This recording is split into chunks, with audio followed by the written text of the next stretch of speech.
Hello, welcome to another episode of Showboys. My name's Mike, and I'm back. Mike's back. I'm back, and whether you like it or not, hopefully you like it. But if not, I'm sorry. Screen is so blue. I'm here, but I'm joined here with my good friend, illustrious co-host, captain of the ship the last week or so. Nick, how you doing tonight, man? It just sailed straight. I didn't really deviate from course. Wasn't much to sail, it was mostly just autopilot at that point. This thing pretty much just runs itself. Yeah. And all the people that help, but shout out. Shout out. Exactly. Showboy staff. Shout out. Showboy staff out there doing their things in the shadows. Yes. Very important things. That would be an episode. What the staff does in the shadows. We should have an episode with our staff on I think it'd be cool, introduce them to the listeners, kind of give them the props that they're so rightfully due. Yeah, man, what's been going on? Anything? Let's see here. Well, I was traveling the past 2 days for work. I realized after a year and a half of not traveling, like even outside of my house much, going from that to, 3-hour plane rides, hours of commute around in a car, meetings, wearing like dress shoes and stuff. Oh, like wearing shoes at all. Yeah, really that, because most of the day now, most of my waking hours, I don't wear shoes. So I'm at home. So flight back, I started to feel like all these weird pains, like in all kinds of places. And then got home real late and I was just exhausted. And I was like, that was because I have not moved in that capacity in like a year and a half. It's quite astonishing. That's great. How like your body is in shape for that kind of thing at one point in your life, and then you get out of shape to travel. You didn't even think that'd be a thing, but it's a thing. Yeah. I basically work in my pajamas, and it's freezing in my basement, so I have a hoodie on and pajama pants, and I'll go out and check the mail at 3 p.m, and it's 97 degrees, and I'm still in my pajama pants and hoodie, and I'm sure all my neighbors are like, "What is with this bum? Does he ever doesn't have a job? Yeah." What the heck does he do? His pregnant wife was slaving away in the garage all spring, and this guy's just walking around in his pajamas. Yeah. Yeah, I feel your pain. I do. Well, I don't, because I haven't had to do anything, but I imagine I understand what you're talking about. Yeah, a little bit. I mean, you've been up to some stuff. I mean, you're probably a little tired. No, you're good. Nothing. Just been chilling. Just been on vacation playing your Switch. Exactly. Must be rough. Yeah, tough life. No, that's why you took a week off, because you're just playing your Switch. Yeah, and we didn't cancel, or we didn't not have a show on the July 4th week, because of the holiday. It was because I was in anticipation of the Switch. Actually, I might have had the Switch by then. I don't know. But yeah, I've had a few things going on. Had a baby. Well, I didn't, but my wife did. Wow. She arrived on the 5th, so solid 10 days old. She's doing well. It's been a lot of fun. I forgot how much I miss the newborn phase. It's probably my favorite, just because they're so snuggly. So they say, yeah. Yeah. And I just entered the walking phase. That's fun too. It's crazy because our 3-year-old, she's not small, but she's also not huge. But after holding the newborn and then looking at the 3-year-old, I'm like, you're a giant. So I used to walk around the house and carry the 3-year-old like a baby because she loved it. And now I'm just I feel like I might as well be carrying a 10-year-old. That's what it feels like. It's so weird. The change is already happening. Yeah. But it's been cool, getting to take a step back. As I've talked about on the show before, I'm a part of my church staff. I do the worship. I'm the worship leader at our church here, Red Oaks. Shout out. I took a couple weeks off there. We had the 4th off on the pod. I took last week off. So it was nice to be able to take a step back and just kind of chill with the family, have some time, took some time off work to do the same. But hey, enough of that. Season 2. It's time. No, boo. Podcast seasons are pointless unless we had a finale. Like it all lined up. We didn't even plan ended on a cliffhanger. Yeah. Like what happened? What's going on? Did he have the baby yet? Yeah. Yeah.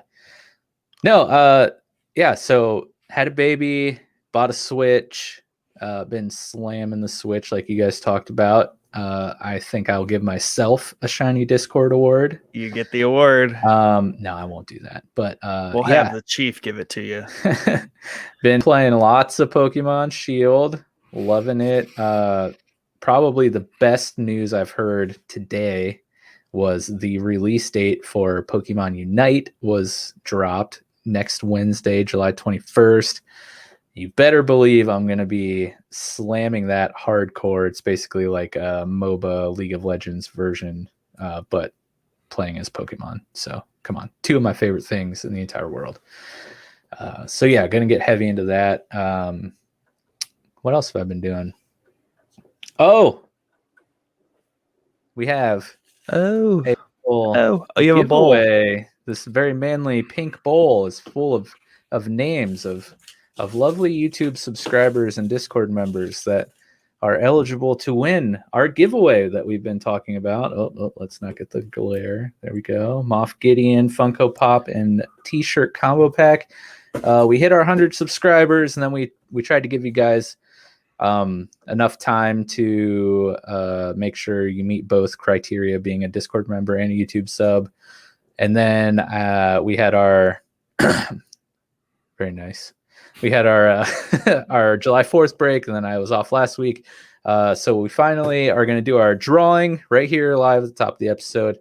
I have to caveat first saying apparently making the pages that you're subscribed to on YouTube public is a thing, and I didn't realize that was a thing. So even though we have 102 subscribers, I was only to see like 47 of them. So if your YouTube page is made private to where other people cannot see the channels you're subscribed to, I was not able to tell that you were subscribed to our channel, so I apologize. I did make a couple announcements in Discord that, send me a screenshot of, your subs showing us, and, I'll enter you in the drawing.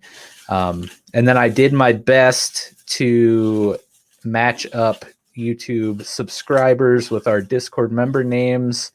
And again, I sent out a message in Discord to, send me your YouTube names. So I did what I could, and we have, I think, approximately like 15-ish people here, names in this bowl. Next time we'll try something different, but no, it's not bad. It's not bad. The YouTube sub was a little bit of a bummer. Yeah, that part was difficult because it's hard to. We wanted the prize to go to someone who's like active in our community, right? So that's why we tied the Discord part in there. But then we didn't realize that like YouTube account name and Discord name might not be the same. Anyways, enough of that. We're going to do this drawing right here live. Here are pieces of paper with names on them. Is my name in there? No, you and I are not eligible. Not but fair. Our other co-hosts and guests that have been on, they're in here if they're subbed and members of the channel. I'm hoping for a guest. Here we go. Let's see what we got here. I have a piece of paper. Okay. I'm going to see if you're going to be able to read this. I have terrible handwriting. Ooh, there it is. It is Toasting Teddy. Toasting Teddy. Yes, he is both names on YouTube and Discord. Easy match. So, Toasting Teddy, if you are listening, you are the winner of the Moff Gideon Funko Pop T-shirt combo pack right here. What you need to do is DM me in Discord your address so I can mail this to you. You have until the end of time. Next Thursday. Oh. If I don't get a DM with your address by next Thursday, we're going to draw another winner. You got to claim your prize. So, yes, I'm hoping to hear from you soon. Congratulations. Thank you to all of our subscribers and Discord members. Toasting Teddy. Your support is greatly appreciated, and we have our good friend BioSiv. Woot, Toasting Teddy. Congratulations. Yeah, thank you guys so much for the support and listening and subscribing and joining our Discord. It means a lot. It's been a lot of fun growing with you guys, and especially growing this little community in our Discord. It's been real fun. We've had a few more new members join today. Looking forward to getting to know them and chatting with them and Discording with them. But yeah, we got the giveaway out of the way, man.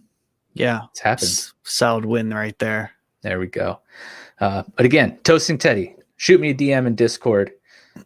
Let me know your address. I'll get it in the mail ASAP so you can open this bad boy. The Funko Pop, if you've seen, I showed it off a month or so ago because I have one up there on my shelf. I bought one for myself too.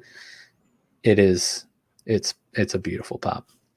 I mean, Moff Gideon, he's got the dark saber and everything. It's glorious.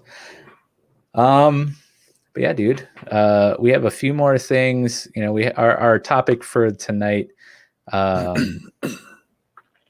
is favorite summer movies, shows, music, things that you find yourself pining for viewing or listening to during the summer once summer rolls around, or maybe movies or shows or music that when you listen to them, it just makes you think of summer. I threw this question in Discord a couple weeks ago just to get a conversation going. And I was like, actually, this would be a really fun thing to talk about on the show. So we'll be getting to that in a little bit. We still got a few more things to get out of the way because, it's been a couple weeks since I've been on and I have a lot to talk about, But yeah, do you have anything you would like to add or interject before we go on? I have a really funny, interesting story to tell you guys about something that happened during the little break.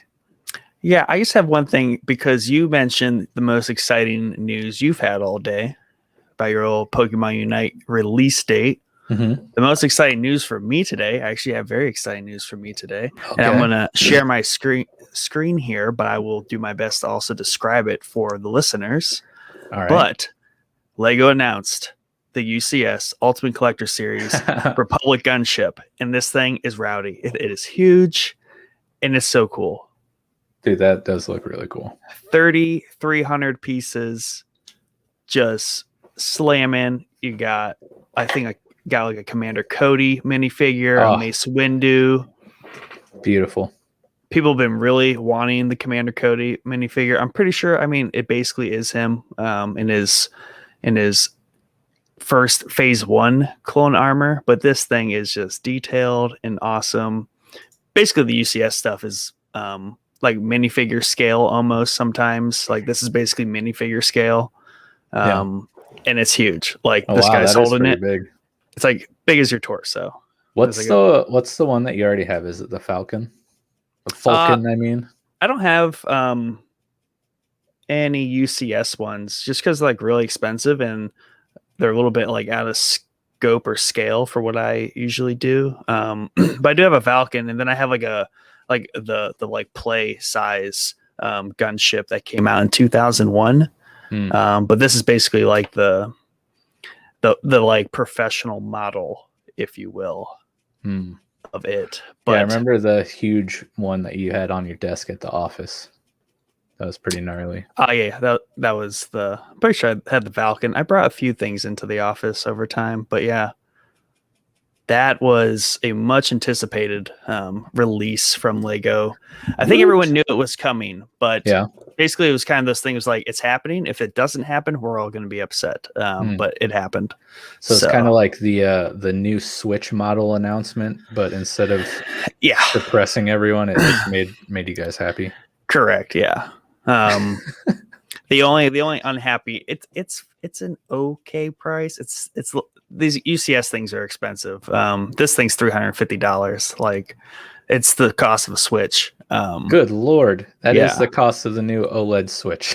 but there are UCS sets like the Star Destroyer that's $700. So holy cow!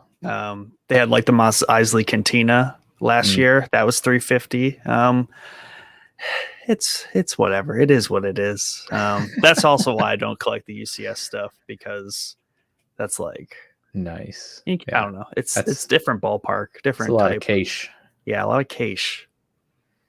But yeah, man, that was my exciting. That was my exciting news of the day. They released like a little teaser image last night, and then StarWars.com dropped the full blog post. So nice, exciting things in the Lego verse.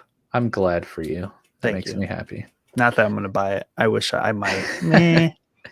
But you can look at pictures online. Yeah, definitely. Yeah. But yeah, so I have a really funny story, awesome story, slightly awkward story that happened during the break here that like I just have to tell you guys because I don't know, it was kind of crazy, kind of blew my mind.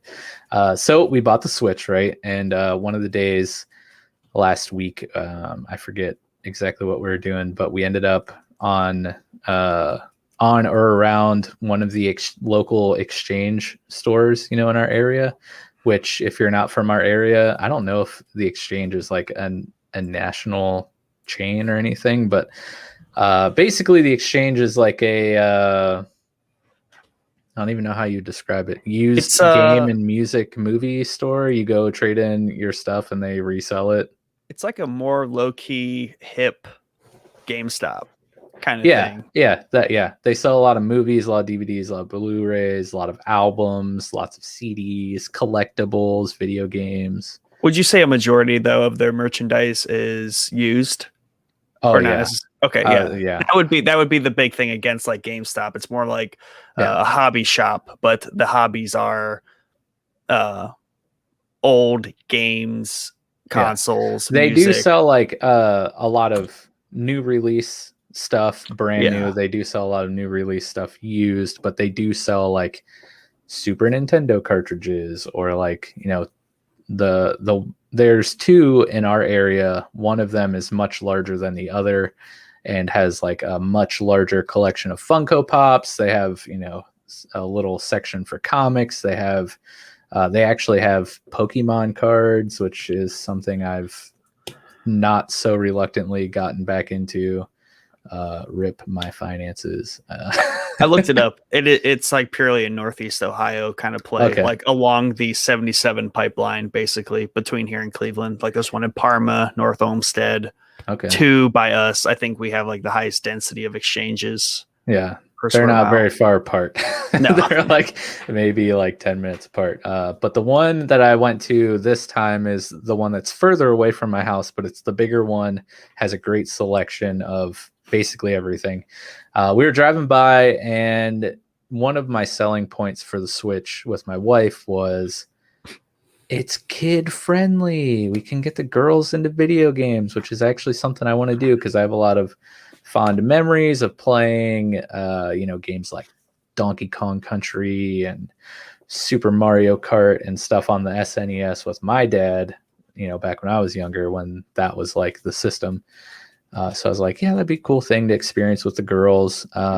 They'll come down here when I'm like playing Valheim or, now it's playing Pokemon on the Switch. They'll come and like sit by me and like they're really into watching me play and they're asking if they can play and blah, blah, blah. So I was like, we can get the girls into it. It'll be fun. Nintendo's got a lot of like easier kid-friendly games that we can get them into. So we were driving by. Becca knows where the exchanges are. It's a store we frequent a lot. I buy a lot of Blu-rays and stuff and Funko Pops from the exchange. anyway, she's like, hey, we're about to go by the exchange. You want to go stop and look for some ideas for Switch games for the girls? I was like, of course, because secretly I was like, I'm also going to look at Funko Pops. So we pull in, go in the store, we're looking around, and wouldn't you know, one of our loyal listeners, PM Fusion, works at this exchange. Shout out PM Fusion. So I actually know PM Fusion personally. Not enough to know he worked there, though.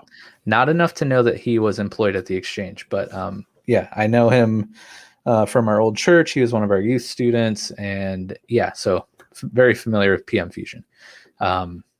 So was surprised, said hello. We were chatting it up while I was looking around. And, you know, he was saying, you know, we were kind of talking about the podcast. He was like, hey, congrats on hitting 100 subs, yada, yada. I was like, thank you very much. It means a lot. And we were talking, we, you know, picked out like a movie for the girls, and I bought like a Pokemon card tin to put my new cards in, whatever. Went up to the register, and we were looking at, you know, what they had at the register while he's ringing us up. Excuse me. And Becca was like, oh, hey, that's Die Hard. Didn't you guys talk about that on the podcast about it being a Christmas movie or not? And I was like, no, that was something else, but you know, that's a hot topic that's always up for debate. The guy who was ringing us out was like, oh, you're a podcaster? And I was like, yeah, I have a podcast called Showboys. We talk about movies and games and blah, blah, blah. Were you super modest? Yeah, I was like, it's not that great. Don't listen to it. And he was like, oh, cool. And as I'm saying that, somebody is walking in the door, like literally as I'm like, yeah, it's, you know, I have a podcast called Showboys. And the dude walking in the door, like, just stops in his tracks and, like, literally looks like a deer in the headlights. And he's like, wait, you're the guy from Showboys? And I was like, what is going on right now?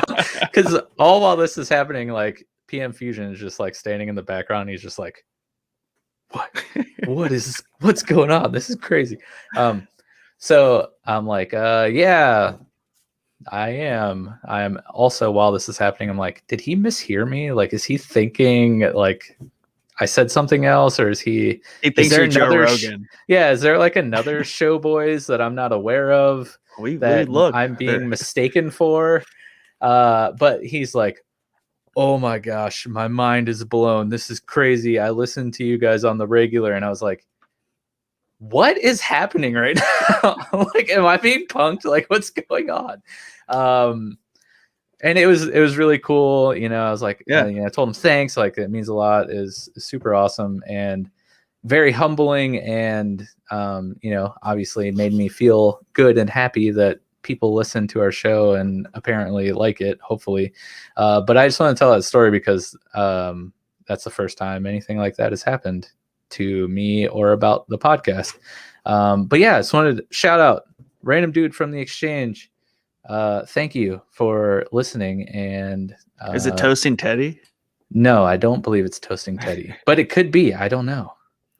It could be. That'd be right. I'm just gonna start hanging out that one because it's 5 minutes down the street from me. I know, right? Like every 5 minutes, I'm always like, "Hey, Beck, you want to go to the exchange?"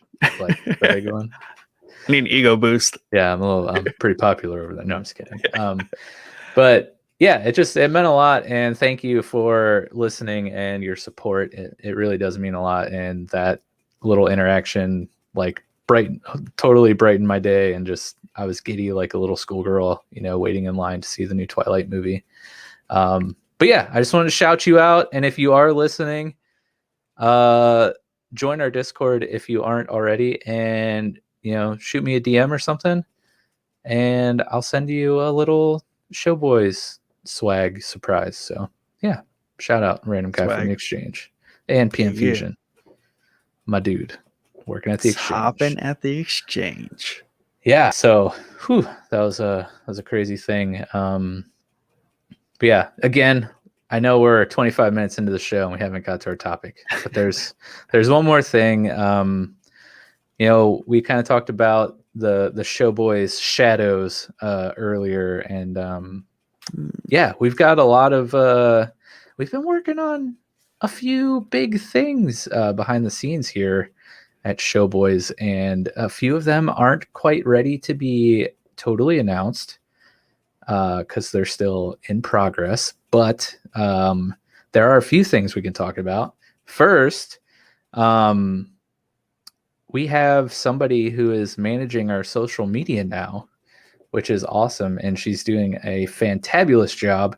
So I just wanted to shout out our homie Bianca OG BB8, the original. She's Shout out. also one of the people that helps us out with a lot of our art stuff, along with Nick and his lovely wife Erin. But yeah, go shoot our social media as a message or leave a comment. Welcome Bianca. Tell her she's doing a great job because she really is. And yeah, the help is tremendous and I love it. And thank you so much. We have to have you on an episode along with our other staffers.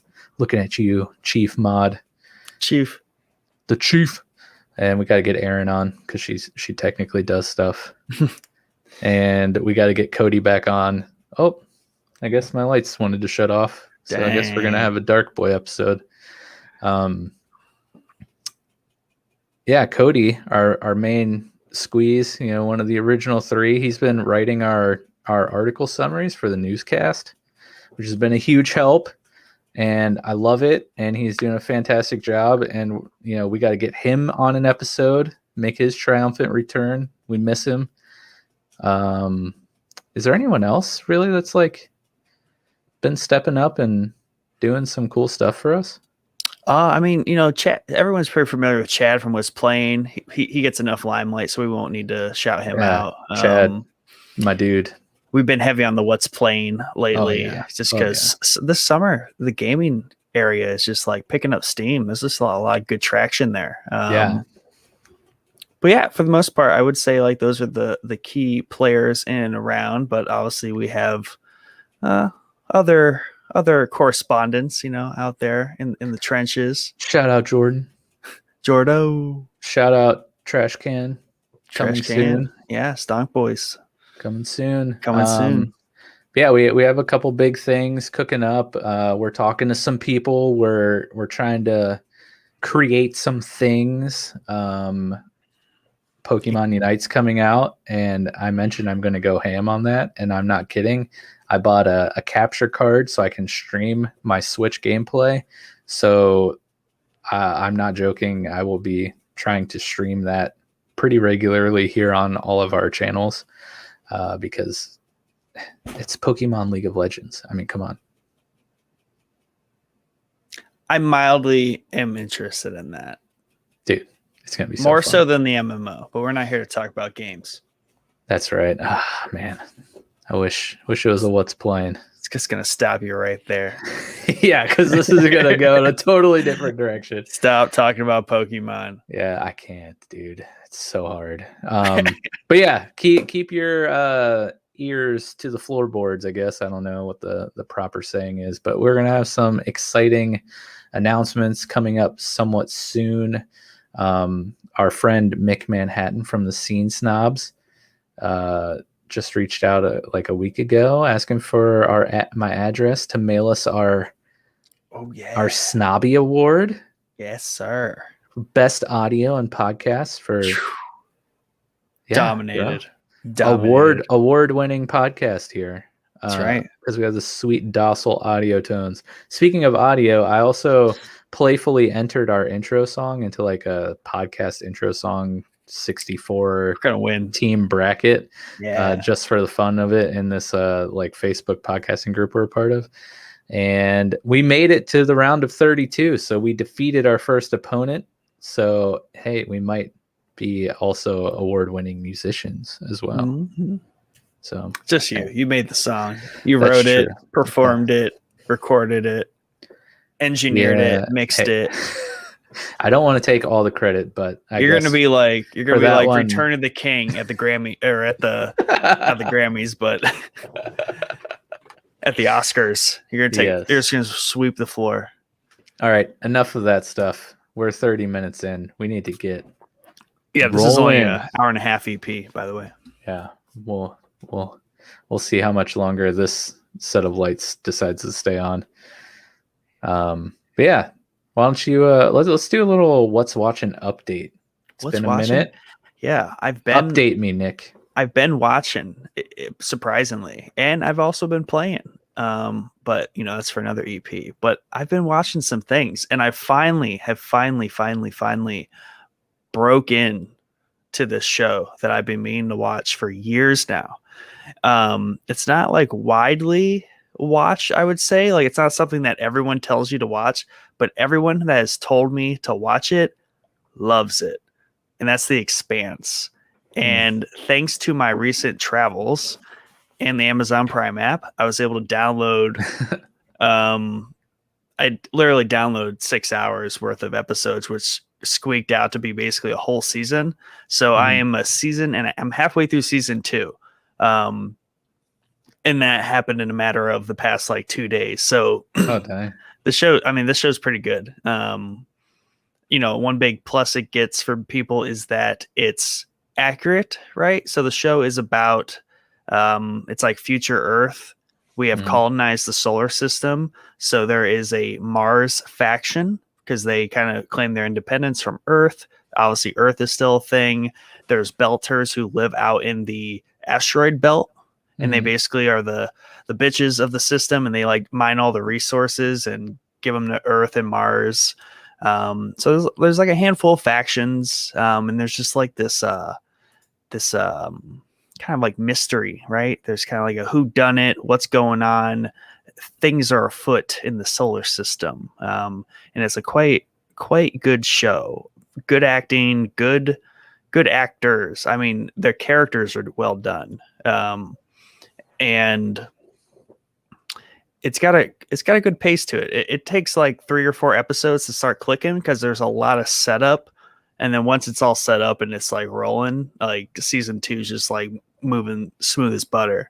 And coincidentally enough, the last episode I watched, episode 5, season 2, it literally was like a finale. Like it's like a mid-season finale, which was also cool. Nice. So it's just kind of like moving right along, and it's just a fun show, and it's got a good setting, you know, like future solar system. So it's a lot of space stuff.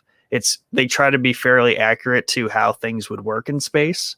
So all those kind of physics and things like that.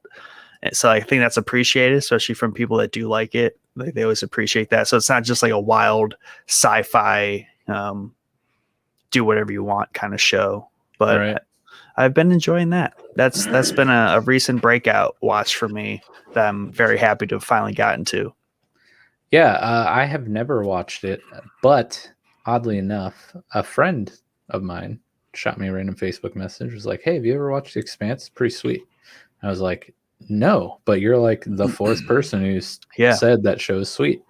And yeah, and then I think I asked you if you've ever watched it, and then you're like, "Kind of." I started, and then so yeah, I definitely have to give that a shot. How many seasons are out? Because it's over, right?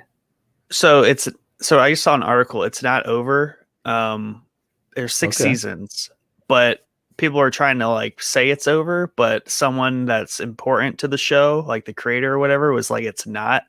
So I think it's just like in some sort of creative, perhaps pandemic related lull. Who knows? But I mean, it's pretty popular. It's based on a book or a series of books. So I like the show enough where I think they should just wrap it. Like, don't stretch it forever. Like, just kind of like keep it concise and all that kind of stuff. But we'll see as I kind of move through it. The other really cool thing about it is I believe it started or still is a sci-fi show.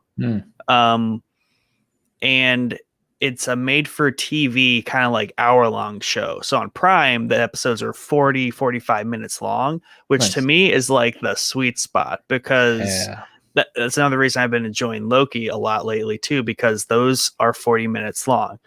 So like I was so happy when, we got to these shows on the streaming platforms and we didn't have commercials. Mhm. But they were making shows literally an hour long, which is a little, I just find it a little brutal to watch Yeah. through. Like Peaky Blinders is an hour long each Yeah. episode. It's a lot, but the 20 minutes is like too short for a drama Yeah. and things like that. So Yeah. this 40-minute mark, I am just loving a lot the past like couple months. Yeah, for sure. Yeah, you're right. There are a few shows that I can hang with an hour long show. Yeah. Usually no problem. But if it's one of those shows that's like super slow moving, or a show that you're kind of like on the fence about, if there's a show I'm on the fence about and it's like in that 35 to 40-minute range, I'll watch it. Whatever. But once it creeps up like 50 minutes, I'm like, I don't know if I can do the entire season. You know what I mean? Yeah. And I think it's like the shows, the hour-long episode shows where I come into them where there's already like 3+ seasons. Mhm. Just like mentally it's daunting to me because I want to get through them and like watch it all, but there's so much to watch. So I think it's easier to digest that when it's like weekly or something like that. Cause then you're excited, you sit down, you watch it, and it feels right. But when it's like a binging show and they're hour long, like it's just kind of like mentally makes it hard. Yeah. Yeah. I'm gonna have to check out The Expanse. But on your point of like the weekly or binging or whatever, I think we've talked about it a few times, but that's one thing I'm loving about what Prime's doing with their new shows and what Disney Plus is doing with their shows is going back to the weekly release. Mm-hmm. I think it's so fun, and obviously it makes, commentators, pundits, whatever you want to call what we are, it gives us something to talk about in between the episodes every week, and it makes it fun for us to talk about. It makes it fun for people who listen to podcasts or go seek out breakdown videos on YouTube, or even just chatting with their friends. Like, everyone is generally on the same episode. You don't have to worry that you're 3 seasons ahead of your friend who just started watching the show or whatever. Eventually you might get to that point, but like, I don't know, it's just brought a lot of fun back to watching and talking about some of these shows, like the Star Wars shows, or these new MCU Disney Plus shows, or like The Boys, or even a show like Carnival Row when that was out. Well, I think your point about like being able to talk about it with people and know that like for the next week, you're either caught up or you're not. It's not like you're going to out binge me. And I think with the rise of the streaming things, the whole like binge, Netflix style drop it all, like that was very popular and very cool and exciting, because that's not at all how TV had been ever. And then we had that, but it oversaturated because there was like a year or two there where everything was just like pouring, and it was just binge after binge, and that's just like exhausting. So I think we're getting to a point where there's a good blend of shows to binge, shows to watch weekly, because I like watching the Disney. I like Loki on Wednesdays. I like the Bad Batch on Fridays. It's just like a good cadence, and it spaces out for me. Yeah, and it's I love the meta shift. The show meta release shift is great. BioCiv chimes in. He says, it makes sense from a business perspective. I get Disney Plus once a year for a month for Marvel shows and movies. And and also, along with what I was saying a few minutes ago, it keeps people talking about your show for longer, and actually makes the hype greater, I think, because you have so many people anticipating the next episode release. What's going to happen? Oh my gosh, did you see last week? And then you have all the crazy theory crafting, speculatory channels and conversations and podcasts and shows, and it just builds the hype even more. And it's a great business perspective for sure, or business model. That's the word I was looking for. Thank you. That's great. Have you been watching anything else, or is that pretty much soaking up your watch time? Um, I'm hoping for that to continue to soak up my at-home watch time. The travel thing was just I started rewatching because I had watched like 3, 4, 5 episodes like a year ago. So I was trying to find my place where I left off, and I coincidentally found that place right before I traveled. And I'm like, okay, download, and just made a lot of progress. So I think it's about to become like a pretty regular evening watch for me when I'm not watching. Well, Loki just ended. I just finished that literally the hour block before this podcast episode. Nice. And obviously the Bad Batch. I randomly went on Netflix just to like find something to watch one night, and right on the front page, has Channing Tatum in it, Killer Mike. It is called America, the Motion Picture, and it's like an hour and a half animation, and it is just some bastardization of like satire, ridiculous, violent, very inappropriate show about American history, but it like blends all the characters from American history like in one story. And like Samuel Adams is a frat boy, and like it's just parties all the time. I'm pretty sure Channing Tatum's George Washington, and George Washington, Abraham Lincoln were best friends. Lincoln gets like assassinated, of course, and it's all about George Washington trying to create America. It's ridiculous. I didn't finish it, but it's ridiculous. I don't know where it came from, why it exists, but if anybody's looking for something in that ballpark of just outrageous, it's on Netflix. Oh shoot! What is there was something like completely absurd that me and the chief mod stumbled upon one time when we were hanging out like several years ago on Netflix. It's like Kung Fu something. Kung Fu Hustle? Kung Fury. Oh, Kung Fury. Oh my gosh, it's like 45 minutes of your life you will not get back, but it's also the most absurd and hysterical thing that you might ever watch. But we were just like scrolling through Netflix. We're like, what the heck is this? Let's give it a watch. And the entire time we're just like staring at each other like, this is both the most amazing and the worst thing we've ever watched in our entire life. I'm glad we got to experience this together. I'm glad it was 45 minutes. That seems pretty digestible for that topic matter. It was great. I recommend it. So if I'm pretty sure it's called Kung Fury. You might have to correct me if I'm wrong, but it was classic. I have one more thing, and that was the wife and I started watching Manifest. Because we've had some people say we should watch it. My sister, literally when she was over visiting, checking out the new Babe. Also shout out Britt, because while she was over, she folded all of our laundry without us knowing. And I just walked upstairs and she's sitting in the hallway folding our clothes. And I was like, okay, thank you. That was amazing. You're pretty awesome. But while she was over, she's like, we started watching this new show. It's called Manifest. You should check it out. It's absolutely crazy. And I can't tell you what it's about without like giving away what it does. And so Becca threw it on and I watched some of the first episode while I was catching Pokemon, but continue. No, I mean, I think we're literally like 2 episodes in. And it'll probably be something to revisit. I am not far enough in to properly judge it. My initial issue I have with it is it's 100%. I'm spoiled, basically, is what I'm about to say. It's 100%. It's 100% regular, like not daytime, but like main NBC, ABC. Yeah.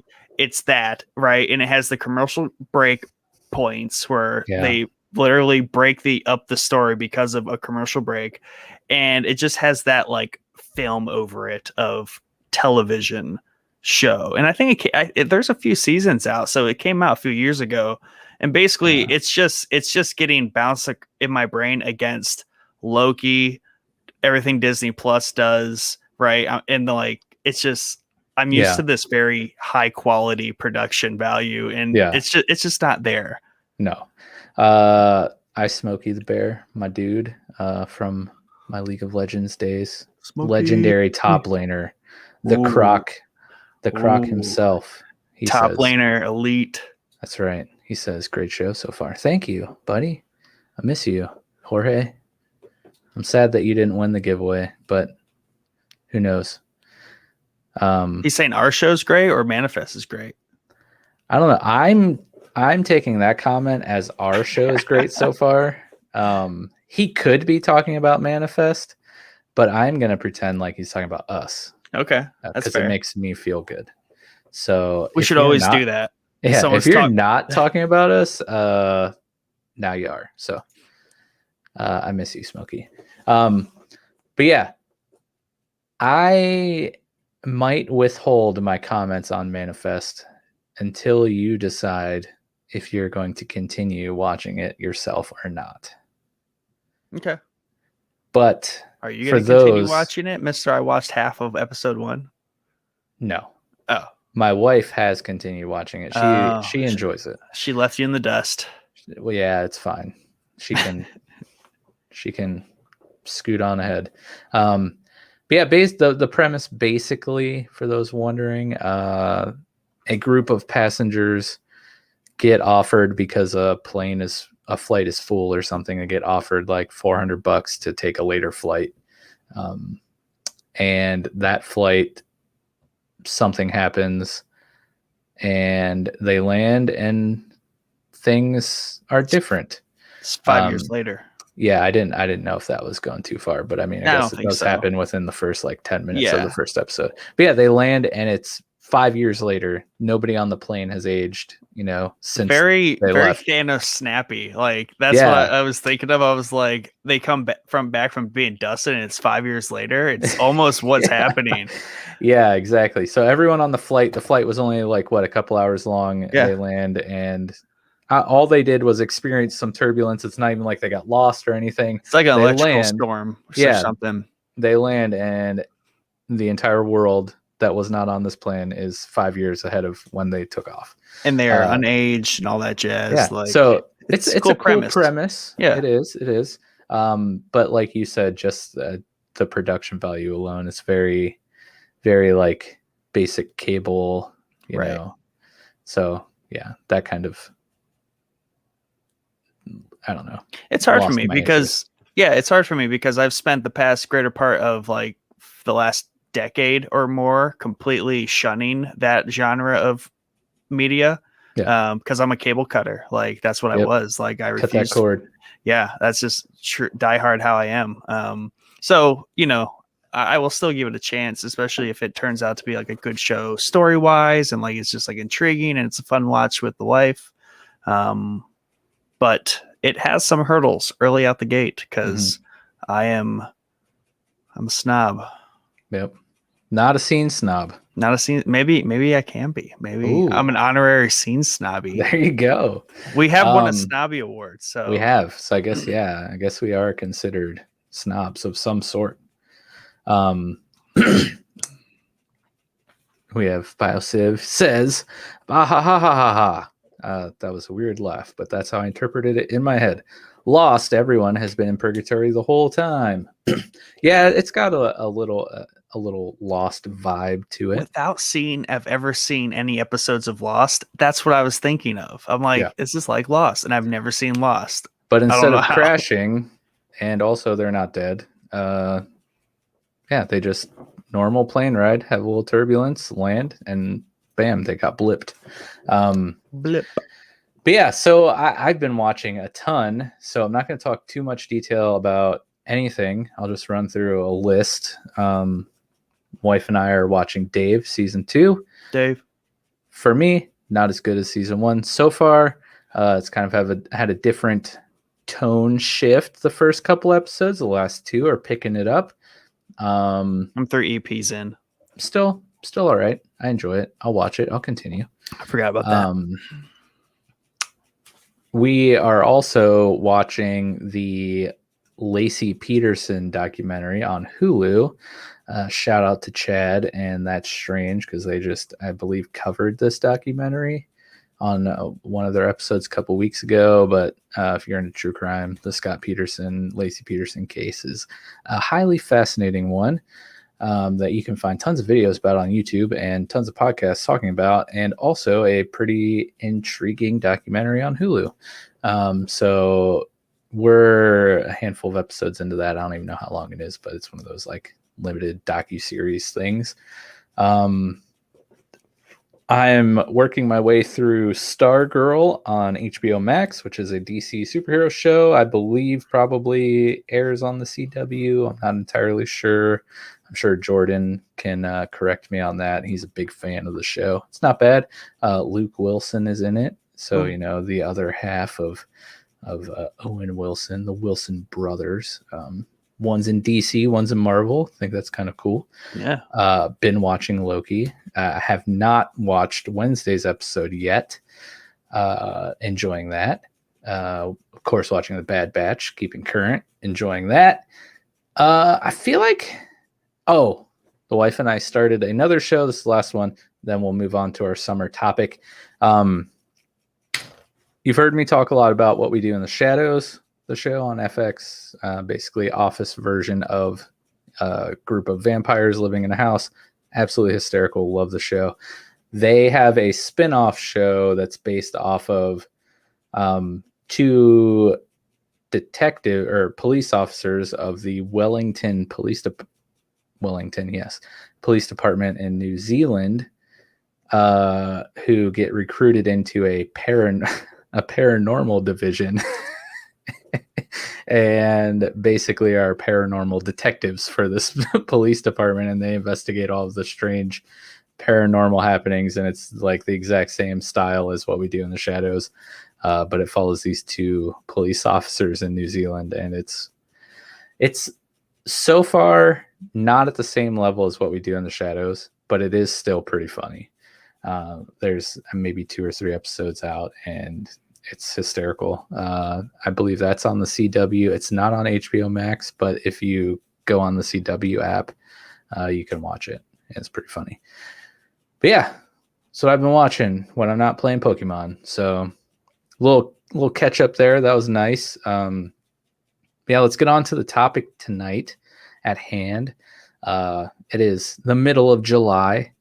So we're right in the heat of summer here, and thought it'd be fun to talk about movies or shows or music that, you know, bring you back to this time of the year, or movies, shows, or music that you find yourself often coming back to during the summer. There are a few kind of each of those that I have. And a couple people commented in Discord, and while you're talking, I'm going to try to find my original post of it in our general chat to see, because I think a couple people replied there when I originally threw it in. But yeah, are there any particular forms of media that kind of bring you back to like a summer mindset? Yeah, so I mean, obviously the topic, you know, we kind of originally had it just at movies or shows. Then we expanded to music, and I quickly realized that my you know, the list I could make for music that takes me back to summer is far greater than like shows, because I think I primarily associate summertime with driving around and listening to music, fun in the sun kind of thing. So, but I would say, you know, as far as like movies go, you know, I think I might fall into like the typical kind of like blockbusters, right? The big action movies of the summer to me are always that's just to me like when you watch a lot of those, or like you just catch them on TV. And it's just the nature of when they come out. So like the Fast and the Furious, I'll just, you know, point that one out right now. Those are always big summer movies, big action, big stars. They're just good, you know, harmless watches that you can just enjoy some ridiculous things happening all around you, you know. And I mean, the same thing goes for like, you know, Jurassic Parks. I always feel like that one's definitely like a summer watch for me. Like if Jurassic Park's on, it's just, especially like the original, it's just like full on nostalgia. Yes. We were just yesterday and earlier today, I was talking about the original Jurassic Park. So the noob in the family, she does this like weird, like half cry yelp thingy. Hmm. It's just real quick. She just goes, eh, eh. But the way she does it and the way her voice sounds, it's like pretty Velociraptor. similar to the Oh Velociraptor my god. in the scene where, you know, the little kids are hiding in the kitchen and Yeah. the raptor's like calling for the other one. Mm-hmm. Dude, the first time she did it, I was like, Becca, this makes me think of Jurassic Park so hard. And then I had to like, we were sitting in the parking lot, and like before we could leave, I was like YouTubing the clip, and I had to like play it for her. And I was like, I was so satisfied that it actually did sound like that, and it wasn't That's just like funny. me. But like every time she does it, I'm just like waiting for the, you know, the click of the claw on Yeah. the metal table or whatever. That's when she starts to walk. You'll get that. Yeah, she's just got a ridiculous like overgrown toenail that she just like clicks on the floor or It's gonna be whatever. hunting you down for food, Yeah, for dude. all of it. Yeah, that's great though. Yeah, it's weird how things, it doesn't even have to be limited to this form of media or media in general, but like, you know, you might catch a scent or something, or I don't know, drive past a certain area or something, but Yeah. like things like that can trigger certain memories or feelings in your brain. And yeah, there's a few things that like just make me wish like it's February and you know, so a song comes on by the Injury Reserve, and I'm just like, I wish it was like June so I could just roll my windows down and turn this song up like so loud. Right. Yeah, I love how our brains work and connect things like that to trigger certain memories or feelings or emotions, you know, of our past, or even things that we're looking forward to in the future or whatever. But yeah, I don't know. While we were talking there, I did find my original question. So maybe we can start with that, and we can go through these answers from Discord, and then we can kind of talk about specific movies, then shows, and then music that we have that takes us back to that place, in maybe a little bit more detail if there is any, and then we can go back to Discord to our listener comments for the Answer the Boys topic of the week, which is pretty much the same as the one I posted on June 21st. But so I said on June 21st, I said, okay, I need to know if you have any go-to favorite summer movies. For me, it's The Sandlot, such a beautiful movie about a sport I once held dear and the magic of playing ball with your buddies. What are some of your favorite summer movies? So I guess let's talk about The Sandlot first, and we can go through some of the replies or whatever. But yeah, there's just something about this movie. Have you seen The Sandlot? Do you know what I'm talking about here? A long time ago, to the point where I can't recall much of it other than like the characters, the setting in general. Yeah. Oh, it's such a good movie. I've seen this movie more than I can count, and I need to watch it again, like soon. But yeah, it's just a classic tale of a group of friends playing a sport that they love in the prime of their youth, and you know, growing together as friends, and then growing old, and I don't know, it's just great. And of course, I grew up basically since the time I can remember being able to stand, and some of the earlier pictures of me as a like 3 and 4 year old, I was holding like a wiffle bat, you know. Baseball was a huge part of my life. I played in, you know, in leagues, on teams, all the way up through high school. And then immediately after high school, I switched to playing slow pitch softball with all the old dudes because I couldn't get baseball out of my veins, and that was the best thing I could do. But it's just such a great story about the sport along with friendship. And of course, it has so many classic one-liners, iconic parts. You got, the "You're Killing Me" Smalls, Baby Ruth. You have this kid who's kind of clueless about the sport of baseball, moves to a new neighborhood, and all the kids, all the boys in the neighborhood, all they do is play baseball back in the backyard or at this like sandlot field in their neighborhood. And they kind of adopt him into their friend group and teach him the sport, and then they all grow together, and then it's great, touching. But yeah, I just always find myself wanting to go back to this movie. Fun fact, when we were pregnant with our first kid, one of the times Becca was pregnant, that wasn't this time, we went to a Halloween party, and we dressed up. I dressed up as Squints, and my wife dressed up as Wendy Peppercorn, who's the lifeguard that Squints, snuck a little makeout session on after he pretended to drown in the pool so she could give him mouth to mouth. My man. But it was great because, my wife was pregnant, and it was just, they end up getting married in the movie and have kids and all this stuff. It was perfect. I have to find that picture. We have a picture around here somewhere, but yeah, just things like that. It's such a great thing. We got BioCiv on our side here. He says, Sandlot, woot. You throw a ball like a girl.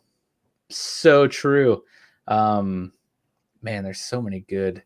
I think, parts that stand out to me. You have storytelling session in the treehouse about the beast, and forever, so good. You have the classic part where they try to. So basically, the gist of the story is they lose a home run ball over the fence, and the guy's fence, he has a huge dog, and they always lose their balls over there, and they never go over the fence to get it because the dog's scary. So they do this, and they're like, "Oh, great, we can't play anymore." So the new kid's like, "Oh wait, my dad has a baseball. I'll go get it. We keep playing." And he goes and gets it. Turns out it's signed by Babe Ruth, which, by the way, if you don't know anything about baseball, Babe Ruth might be one of the greatest, the GOAT. But yeah, he doesn't tell them. They hit a home run again, and the ball's over the fence with the beast, and he's like, "Oh no, we got to get the ball back. It's signed by this girl." And they're like, "What are you talking about?" He's like, "Baby Ruth." And anyways, hilarity ensues. But the whole movie, they're trying to get this ball back, right? Because his dad's gonna kill this kid because he lost a ball signed by Baby Ruth. One of the plans, they try to suck the ball up with a vacuum cleaner, and it explodes in the treehouse, and the kid walks out of the treehouse, and he's just covered in dust, and it was hilarious. But yeah, so many good parts. I love that movie so much. And if you haven't watched it, just talking about it right now kind of makes me want to go watch it after the show. But that kind of made me think of this whole topic. But yeah, I don't know. Do you have? I mean, you said it's been a while since you've watched it, but are there any specific movies like that for you that kind of do that for you? Trying to associate one to summer, because there's definitely movies that trigger memories and stuff, or just make me think of a certain movie. Mm-hmm. Probably, I mean, my mind seems to drift toward mobster gangster movies for the summertime for whatever reason. Or Wolf of Wall Street pops into mind just because that movie's just fun, and fun happens in the summer. It makes sense. Yeah, fun happens in the summer. It gets you in a certain mood, mindset. Any movie like that, that just kind of gets you ready for adventure, essentially. Can't really think. I'm trying to think of something like The Sandlot, right? Yeah. One of those types of movies for me. I want to say Scarface. I always like that one too, for a good little summertime ramp up, just because it's in Miami, and just the setting. It's always just summer in Miami. Yeah, it's just like a wild, hot movie. So that's definitely one for sure. But it's like a lot of the mobster movies for me Yeah, are just like, and then I always cheat, and the original Star Wars movie release date was May, so no matter close what, enough. like that was just setting the summer up for action. Yeah, and now they're basically Christmas movies, right? Yeah, they turned them into Christmas movies. Disney, they feel there's more revenue to be gained in the holiday season. Yeah, I mean it makes sense. Yeah, now they're But Christmas movies.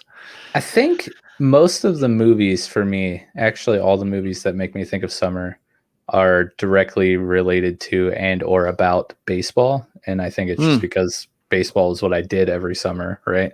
right. And I have a ton of memories of playing backyard baseball with my brother and our neighborhood friends. So a movie like The Sandlot, like, just brings me back to that time in my childhood and young teen years of getting a ragtag group of doofuses together in someone's yard and playing wiffle ball or playing baseball with a tennis ball, or even we kind of lived walking distance to the high school and middle school, so they had like baseball fields across the street, and we would ride our bikes over there and have home run derbies and like all that stuff. Me and my brother used to just play wiffle ball against each other one on one, like in our side yard every day. Mm-hmm. And like keep track of like stats and like how many home runs we hit. And yeah, it was, I don't know. I mean, that's just, baseball is just such a big part of my life that like basically any baseball movie that I am a fan of immediately makes me think of summer. Right. Yeah, movies like A League of Their Own, which is The like sporting movies really yeah, kind of put you in that mindset. I mean, it's yeah, natural. I mean, that's when you would start going out and doing those things. yeah. A League of Their Own is great. It's about back, I think it's around World War II, maybe. But like all the dudes, are fighting the war, so people wanted baseball in America, so they made like an all-female league of baseball, right? Mm. And Tom Hanks is in it, and he is like this drunk who gets talked into coaching one of the teams, and it's hysterical. Like Rosie O'Donnell's in it, Madonna's in it. Oh shoot, I forget who plays the catcher and one of the main characters. It's like a big actress, but she's awesome. Great movie, super funny. Tom Hanks is great. That's where the classic line, "There's no crying in baseball," comes from. Mm. And then you have, of course, you cannot leave this movie out of this discussion, but the Major League movie, which is about the Cleveland Indians when they sucked. And Gina Davis, that's it. Biosiv coming in clutch. I always call you Biosiv, but his name is Yusuf. Yeah. But it's just, I watch his stream so much, I just can't help but call him Biosiv. It just comes out. Yeah.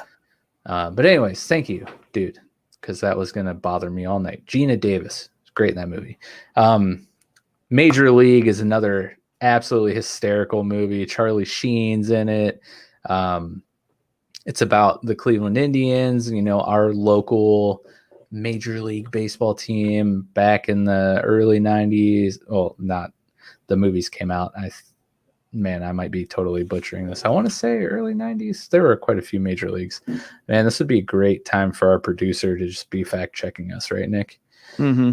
But yeah, it's about when the Indians sucked and their ownership was thinking about selling the team, and basically they have this ragtag team of really sucky players, and the coach somehow gets them into the playoffs and they're able to keep the team in Cleveland.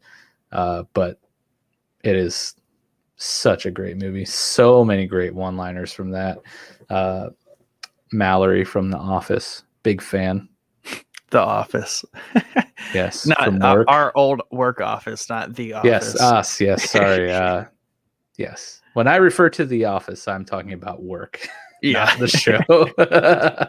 Good catch. But yeah, Mallory from work, she big fan of Major League. I mean, who isn't, right? But as far as movies go, those are the ones that really bring me back. But yeah, let's go through a couple of these comments here from Discord, and then we can move on to shows and then music. I'm really interested to hear your music, so I'm pretty sure you got a ton of that. Yeah. Old trash can Mike from Discord, the Jefe de Stonks himself, he says, awesome question. I think I have to say my summer movie has got to be Fast and the Furious. That's my boy. Watched it so many times with my brother over the years, just holds a nostalgic thing for me. I know the vehicle physics are bunk, but it's a guilty pleasure. Hey. That's right. You know, who needs physics and logic when you got family, bro? Yeah, and I think and I had a crotch rocking in college, so and I knew people kind of like in the car scene in college, so I was in and around it. So like that was just a popular thing, and anything with speed in it, obviously that's what I did in the summer though too. Back then was I rode my bike, so any movie about going fast and being furious, you were all being for. Furious. Did you have your bike when you started at work? Yeah, I had it from 2012 to 2018. Okay. So I only sold it up till just recently. I'd ride it to work on occasion, but that was a very very tamed commute. Just barely 5 minutes on the highway. Barely got it over 70. Just barely scratching the surface there. You're a good boy. Yeah, obeying the law. Mel, y'all, you know her, you love her. Mel, she says, one of my bullies from junior high school was actually in The Sandlot. He had the tiniest part, but it ruined the entire movie for me. I still can't watch it, which earned a big old thumbs down in Discord because bullies are not cool. Sorry you had a bully. I had a bunch too, and it sucked. Bullies are stupid, and I guess in a way I'm bullying bullies right now. So yeah, dude, be careful. I guess I'm no better than they are. But she then says, one of my biggest nostalgia / summer movies, or anytime really, has got to be Hook. It was one of my favorite movies as a kid. My mother even has a whole story about me embarrassing her in the movie theater when she took me to see it for the first time. I've watched it dozens of times and practically have it memorized. Definitely a major comfort movie for me. And I always forget about this movie, but it is so good. And I definitely need to rewatch it because it has been way too long since I've seen it. Are you familiar with Hook? Yes, I am. Oh, so good. Robin Williams. Rufio. Yep, that's a popular one. Rufio. Anyways, I could totally see why that would remind you of summer. Such a good movie. I believe that's it for the early Discord comments here. But Mel did go on to say, definitely one I'll always come back to. Robin Williams was amazing. Dustin Hoffman was campy and wonderful as Hook. And I still have a crush on Dante Basco because of that movie. So there you have it. Let's move on to shows. Are there any shows that you find yourself pining for in the summer? Oddly enough, I think it is definitely late summer. Late summer, I usually have the urge to watch True Detective season 1. Probably because it's like the greatest show ever. Yeah, it's like my top 5 season of anything, if not like the greatest season of anything I've ever seen. But once again, I think I have some sort of like connection to like the setting of the show. So like that show is definitely in the summertime in Louisiana. And it's just such a good show. And, a lot of the scenes are in warm environments. And like there's scenes where like they're just, they're sweating because they're in they're in a shootout, or, they're off in the bayou, chasing down something. So yeah, I think that's a big part of it for me. Like the movie itself also has to be kind of in that climate. In that same vein, like End of Watch. Like I think I get a good one. I get in the mood to watch End of Watch whenever it's like really hot out, because I just picture being in LA in just the thick of it, fighting crime with them, and it's just that doesn't seem appealing. But that's the one with Jake Gyllenhaal and Michael Pena, right? Yes, sir. Oh, that movie does not get enough like Does not. attention. It is So good. so good. So good, so Oh sad. shoot, it's very sad. Oh, sorry about that. Dang, put some WD-40 on that. I know.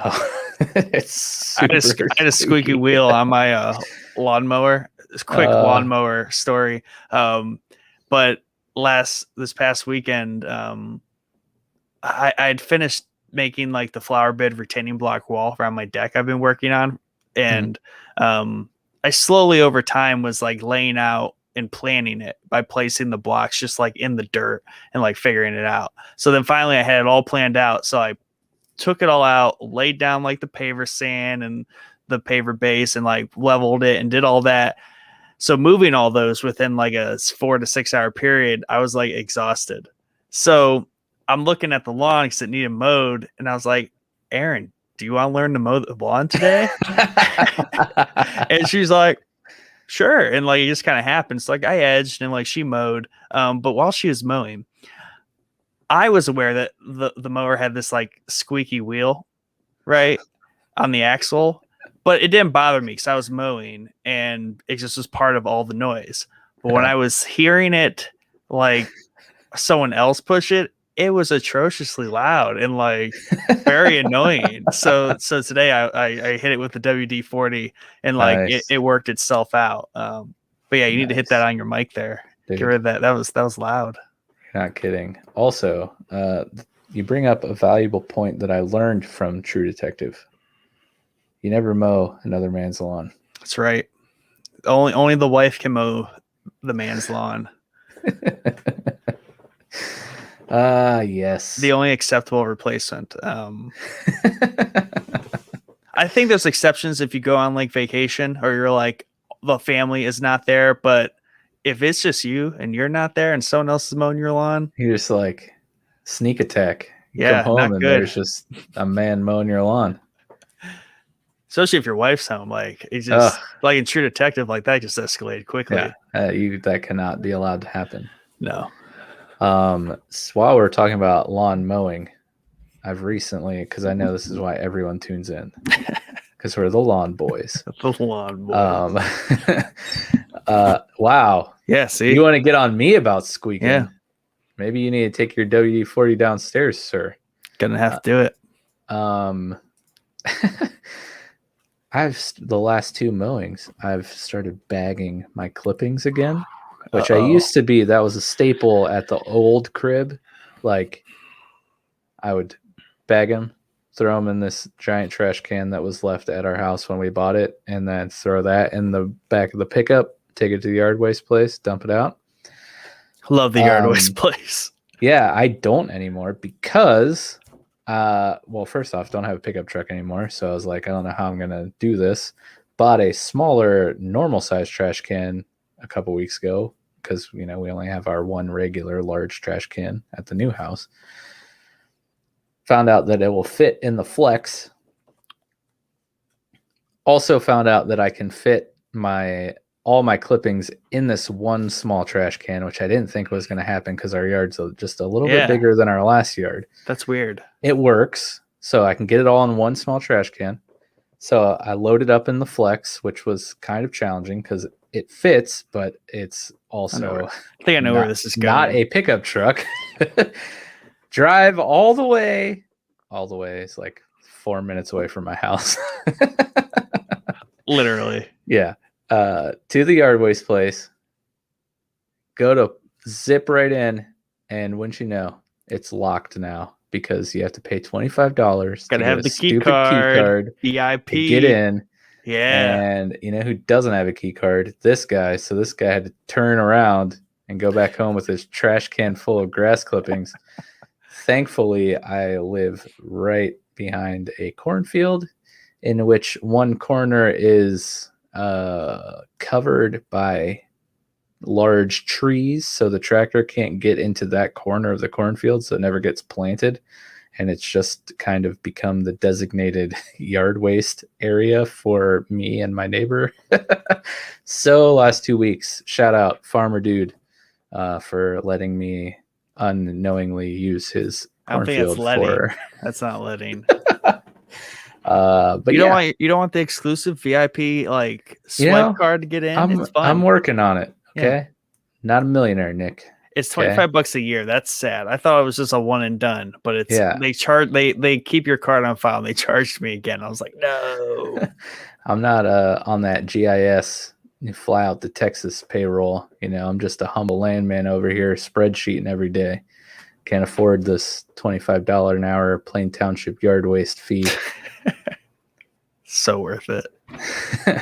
But yes, summertime, mowing the lawn. Hey, that's right. We were talking summertime, so you're gonna get some grass talk. I do have one show that kind of makes me think of summer, and I think it's just because of the last season that we had, and that's Stranger Things. For some reason, brings me to like a summertime mood. The last season we got, took place over the 4th of July, so that's true. Strong summer vibes. You had I forget the bad guy's name. He was a lifeguard at a pool. They had the summer festival carnival thing with the fireworks. But there's just something about that show, with it being about the kids at that age and in that time period of the 80s that were basically super adventurous for kids who pretty much didn't have parents. They could do whatever they wanted at all times. But just like, the nature of that show, outside of like the horror aspect and like the MK Ultra mind control, telekinesis, upside down stuff, but just like the going out on your bikes with your friends, having an adventure, and especially that last season where it's actually during the summer and they're having an adventure, just I don't know, makes me think of summer. Yeah, that fits. That's fair. Yeah. Plus, RIP. When are we going to get season 4? Let's go. Not announced next year. Who knows? That's a tough one. Who knows? We've had a teaser for like 3 years now. that's what's completely broken down. I feel like we're getting past the point of COVID being an excuse. Like I just feel like creatively, people are just really taking their time with shows. Yeah. Hey, looking at you, Donald Glover. By the way, I was not planning on talking about that, but that's another show that makes me think of summer. Atlanta. Come on, let's go. Also, Donald Glover Bino would cross into my summer music category. Yeah, for sure. Especially those 2 literal summer songs that he released a couple while back. It's like the only thing he's released. That was like the last thing he did release. That was like 2018. What was the movie that those were in? With Rihanna? Yeah. It's the movie with Guava Rihanna. Island or something? Yeah, something like that. Good. The important thing is it's Childish Gambino and Rihanna. Yes, and This Is America randomly was just like a musical. That's a good summertime music. That's a good summertime song. That is a great song. And I remember watching, like seeing the video like the day it released and just being like, this is mind blowing. It blew a lot of minds. The song is like amazing, but the video is equally as amazing. Yep. And I was like, this is going to be a big thing. And it was a big thing. Totally wasn't. Blew over. No one saw it, heard it, any of that. Nope, nothing. But let's get into it. We're already making that segue, unless you have another show topic to talk about. But making the segue. We're heading that way. We're heading towards the music, which I believe this will be the first time we've talked about music other than the like biopics, where we're actually talking about like legitimate music on the show. Right. Yeah, that would be correct and accurate. Bino, right? That's just like a good summertime thing. Chance the Rapper, his early stuff was definitely a summertime thing for me. And I think there's a good chunk of my summertime music that's almost like exclusively summer. I relate back to college, and I had a very good friend. We were always at his house, and he just had such good, excellent music choices, and was always down to listen to new music with me. And that's kind of like what we did. So it was, he's the one that showed me basically Chance the Rapper, and back in the day, like the early mixtapes and things like Acid Rap and all that. And, we listened to a lot of that at the time. Definitely Absol's a summertime thing for me too. Heyo, Yeah, good old Absol. yeah, love Absol. We got a comment here from Ooh, Underfunded Scientists. Actually, cool dude, old friend, gaming friend of my past. yeah, I yeah. got to reconnect with today, which was amazing. He says, I finally got time to check out what you guys are up to and got to catch my first one live. Well, thank you for tuning in, man. Honored that you decided to join us, which we have to make a little interruption here, Nick, because Yeah, yeah. I have to bring up one of your favorite topics that I talk about. Dust. Yes, this man, the underfunded scientist, was basically like my dude in that game.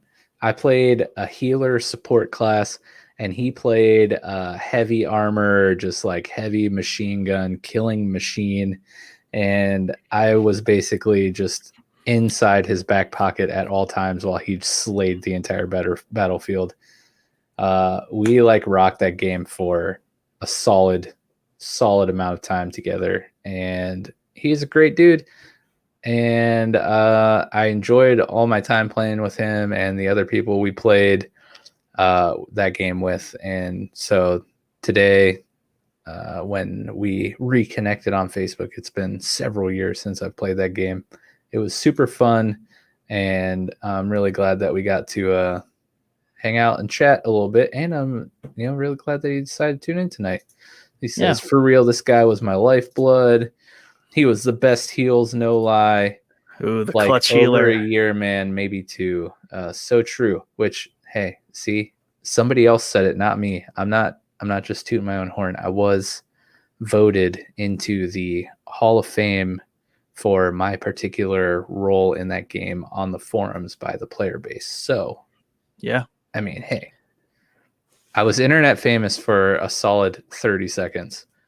Healers have the opportunity to be a quarterback class role, right? Like as far as like notoriety, like back in Burning Crusade, Mm-hmm.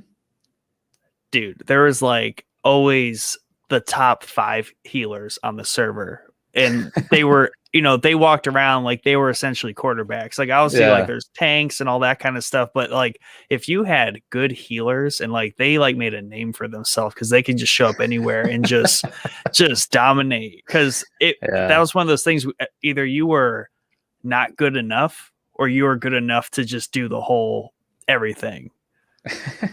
So it sounds like you were you were the Tom Brady of Dust. Well, I don't know if I go that far, but he says, seriously, he was insanely good. When he died, I immediately died after. Stop it, you. Stop You're it. making me blush. But enough about that. Yeah, I don't want to detour this and just talk about how amazing I am at a game that no longer exists. But Well, thanks, Knox. I appreciate it. Yes, Absol, Childish Gambino. Because the internet seriously is like one of the best albums to just blast in the summer while you're cruising around on a nice chill summer evening with the windows down. Yeah, I think that the theme there, if you were to put a category on it, like backpack rap, which used to be kind of like a big thing, and that's what all that kind of like falls into. That was just always good summer music for me. Technically like anyone in Black Hippie would fall into that whole category. So Absol, J Rock, Schoolboy Q, that's a big summertime thing for me. Schoolboy.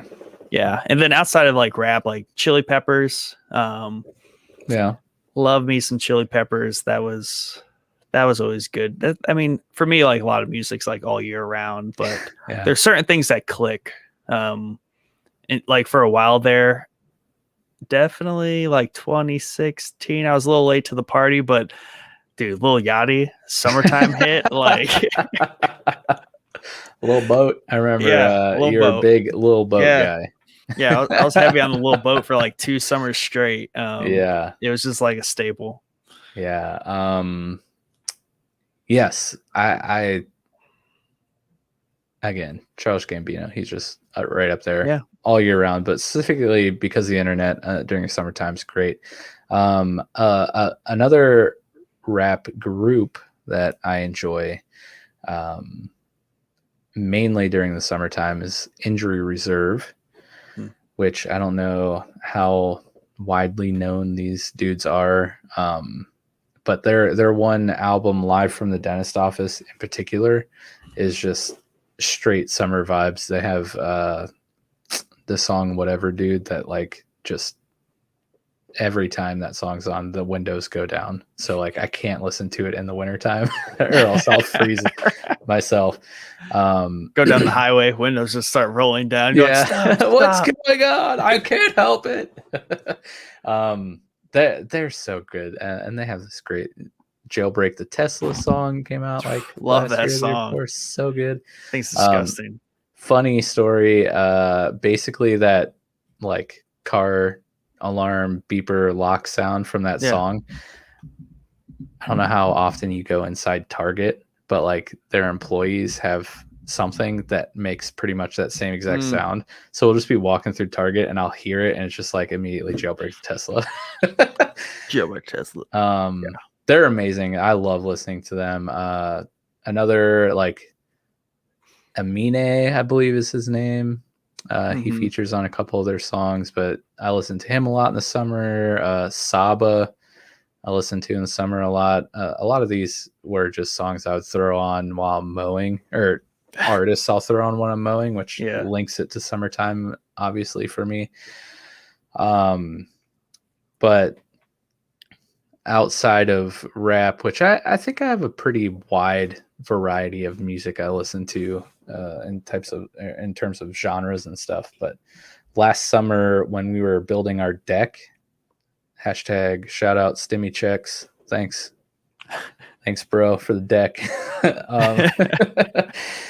I remember blaring Snarky Puppy on a Bluetooth speaker while we're out there slaving away in the heat. Which Snarky Puppy, if you're not familiar, which I doubt you are, they're like, I've heard of it through you probably. A like funky, jazzy, like jam band, which they don't feature a lot of vocals. It's just kind of like ridiculously insane instrumentalists just like jamming for like 10 minutes. And their band has like 20 people in it. They have like a horn section. They have like 2 or 3 keyboardists, the most ridiculous drummer ever, like 2 guitarists, insane bass player. Yeah, the Roots, but like a little bit more funky and like jazz. More jazz. Is it like it's like more jazz oriented? Is it like the Roots meets Chili Peppers? Dude, it's so hard to explain. Okay. I'll post a link to. They have maybe old an Chili Peppers. Amazing live album video that I was really into last summer. That's so good.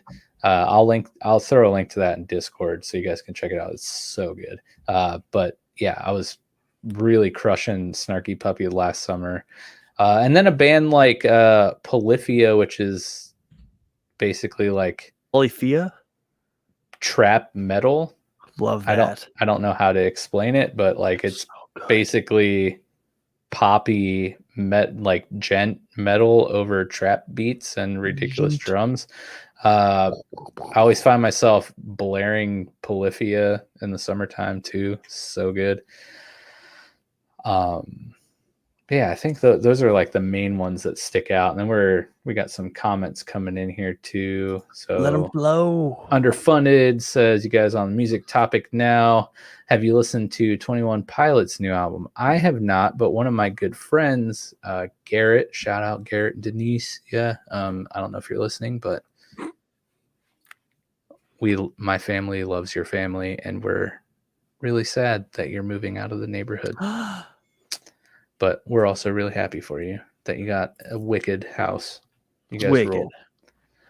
You're going to be missed. But anyways, Garrett, favorite band, 21 Pilots. He was showing me a couple songs of theirs the last time we were hanging out. Do you listen to 21 Pilots much?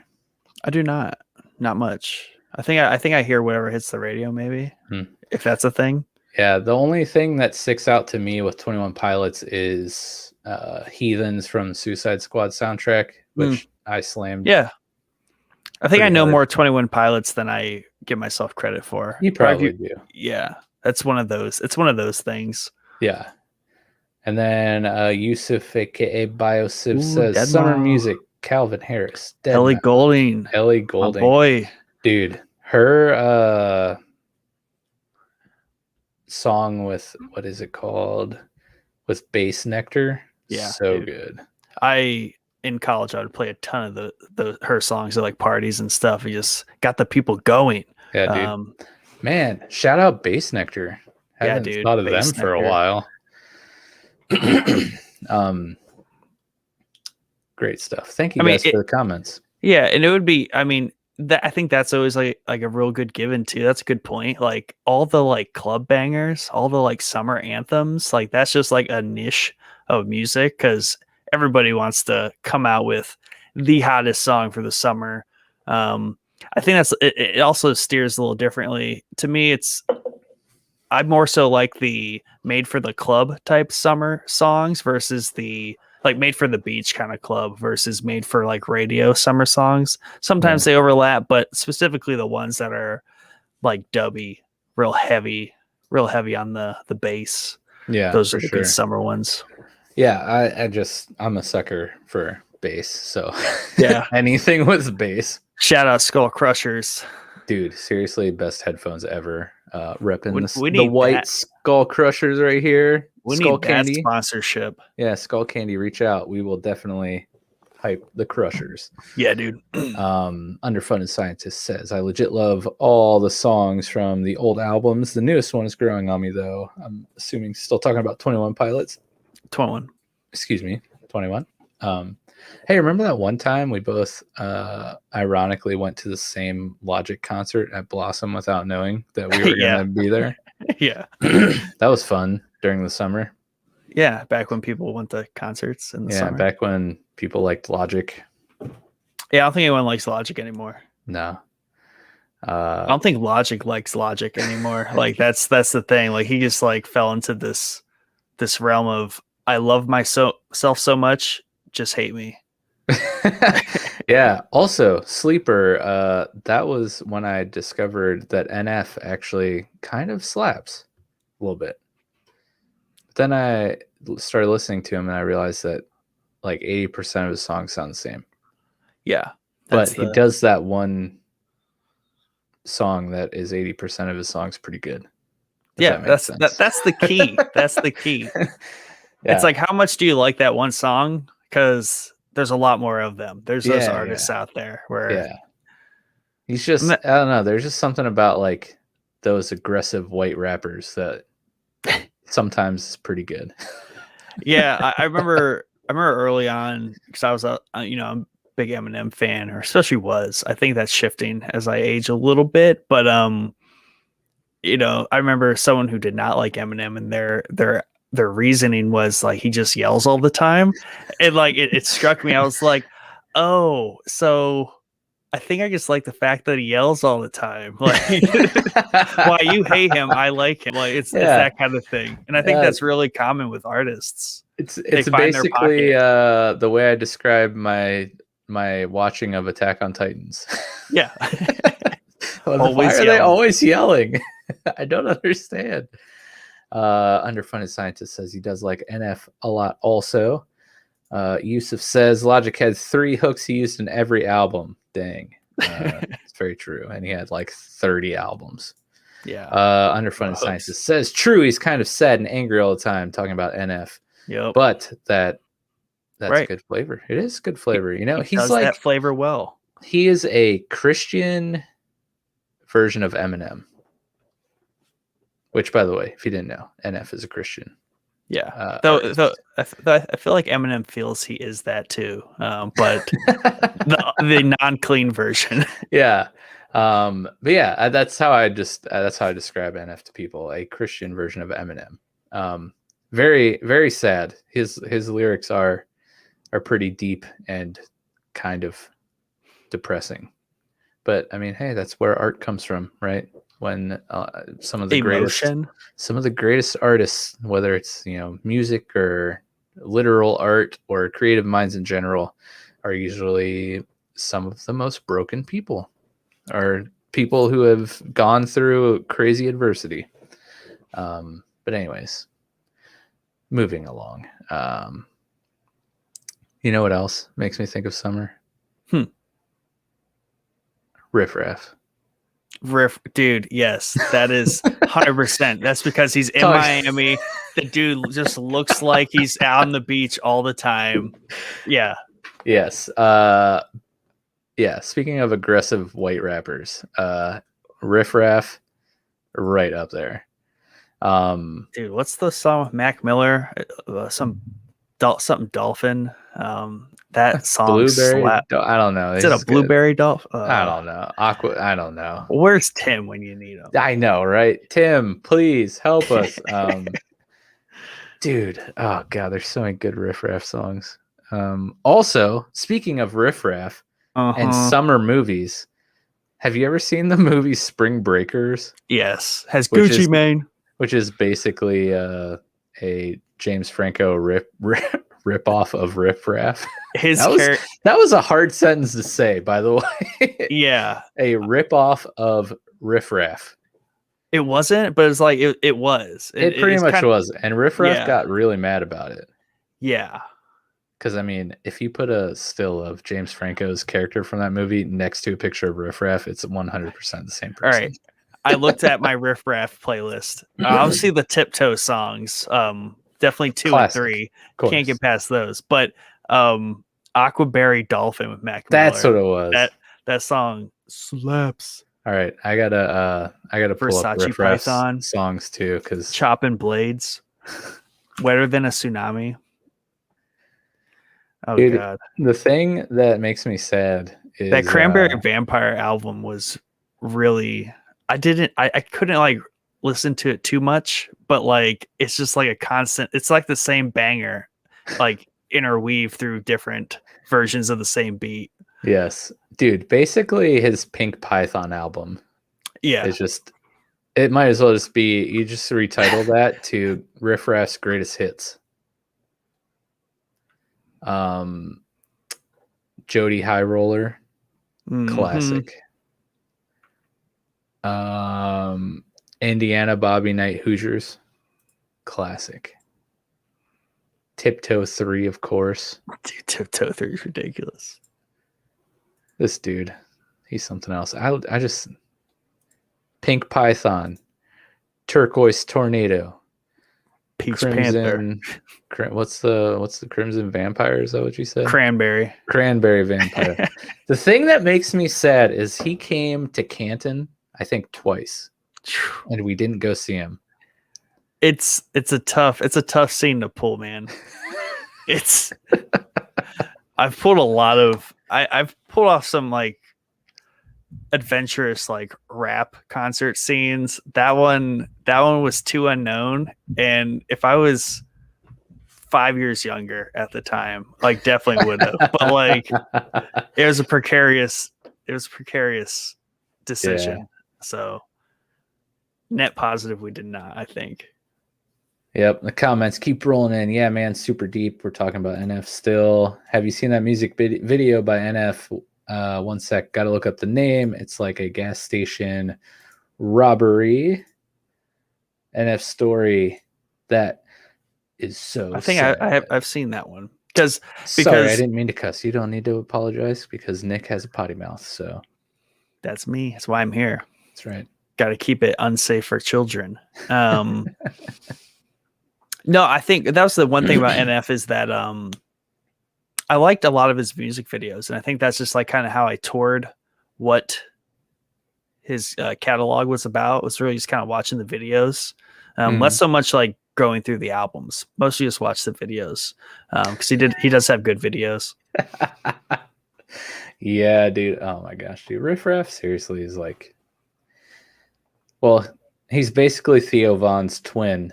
And those two are a real gem to society. I mean, They even have a great podcast episode of Theo Vaughn's podcast together, and they're It's just just a like, mirror.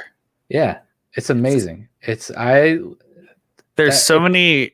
What is it? Analogies? Like what? It's basically like an hour and a half analogy. Yeah. I just said analogy. Analogy. It's so good. It's one of the funniest things I've ever listened to. Yeah, I love the persona of Riff Raff so much. And I have to say, I think I proved it over the past like 2 years, but it's like a year-round thing for me. But definitely summer, like Future. I just can't get past it. I think he might be like the greatest of all time for me. Like it could be debated. It's tough, but nice. I have a playlist I made on Spotify here. Let me pull it up again. Yeah, you had your rap playlist where you're kind of curating the rap Mike likes. Yes, that's what you called it. It's very originally and uniquely titled Rap. But that is not the playlist I'm referring to.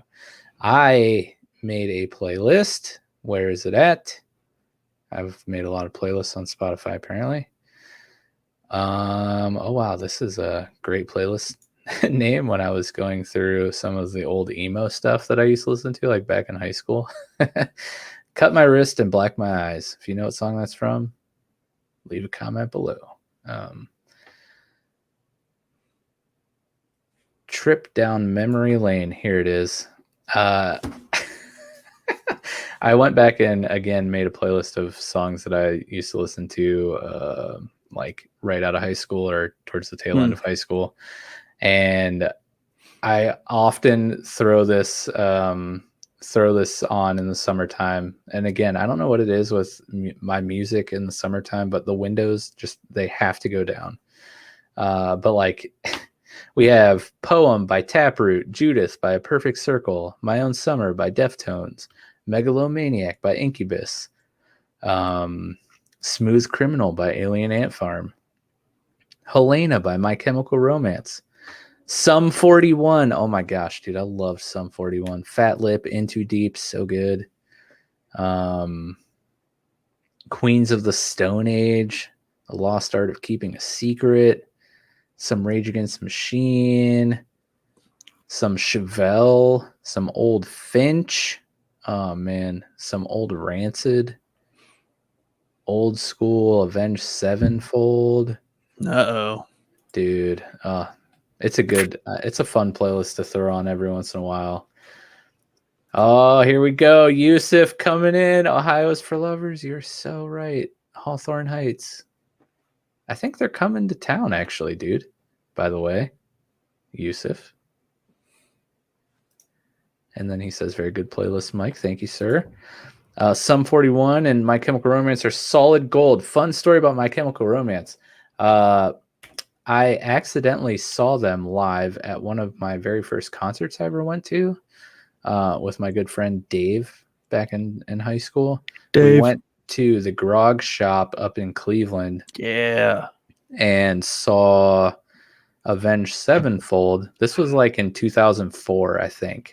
Or 2005. I don't remember if it was my senior year or junior year, but it was, I remember it was around that time because we discovered Avenged Sevenfold through that year's Madden game, because Madden has like straight fire soundtracks every year.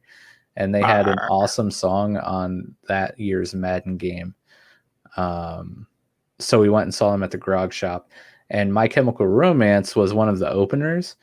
And obviously I had no idea who they were because, whatever. They were like a punk band. And at the time I was not so much into punk, but I was like into the metal, the screamo stuff. But yeah, Gerard Way totally was standing right behind me, like until they started playing, which was crazy because now he's like a global superstar. Also, that was a super fun show because the Grog Shop is a very small venue, like bar, and just seeing Avenged Sevenfold and My Chemical Romance at the same show in a venue of like 200 people It was I don't amazing. even think you get 200 people in the grog shop though. Yeah, it's small. But Yeah. just the fact that those two bands now, like at Yeah. this time, you're like, what? They played a show together in a venue of like 200 people? That's crazy. Underfunded scientist. That's amazing. I discovered Billy Talent playing Burnout. You know, a lot of games have like really good soundtracks that often get Yes. overlooked. Yusuf says learned about head PE because of Madden. Deep cut. Great for music. Oh Dude, yeah. Seriously though, Madden has amazing soundtracks. And then Underfunded Scientist says I would freak out. Yeah, it's crazy. Never thought that either of those bands would turn into what they are today because they're huge now. But yeah, man. Do you have anything else you want to talk about, or you ready to jump into some of the Answer the Boys? I'm just gonna say, thank you, Biosiv, for saying head PE, because that's a deep cut for me. Like Yeah. I randomly have those lyrics going through my head to this day, and I can go years without listening to them. But there's certain songs I forget. There's the one song that I'll look it up, but the one song I can basically do all the lyrics in my head, and it just randomly pops in my head for no reason. But that's good summer music right there for sure. Oh yeah. I mean, I could go on forever and ever and ever and ever about music, especially during the summer. I think I'll call it right there. There's just too much good stuff that comes out of the summertime music fest, like you said, throwing down the windows and dude, going places, doing things. And like music is a big part of both of our lives. I would say that's a fair statement to make. We work at a job that allows us to, at least when we were in the office, we had headphones on the majority of the day. Well, at least I did. I know you take a lot of phone calls and talk with clients and, other people from other offices. But for me, like when I was in the office, my headphones were on probably like 5 to 6 of the 8-hour day.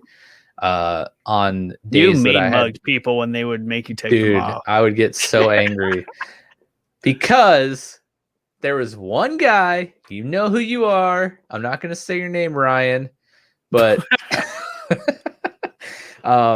he would, I would take my headphones off and either be talking with him or somebody else. I would literally, like if you're watching the video stream right now, my headphones would get to like this point of me putting them back on, and he'd be like, "Hey, Mike, can I?" And then I'd take them off, and he's like, "What you doing for lunch, man?" I'm like, "I'm about to walk over there and smack you. You could G-chat me that."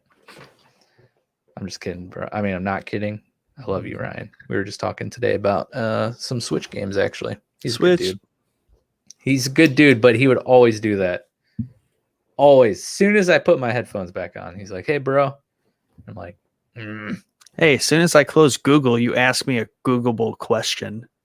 Dude, I know. Actually, that's a funny story. Every time I ask the chief mod, I text him something stupid. I love that guy. And I'm not joking. He did it today too.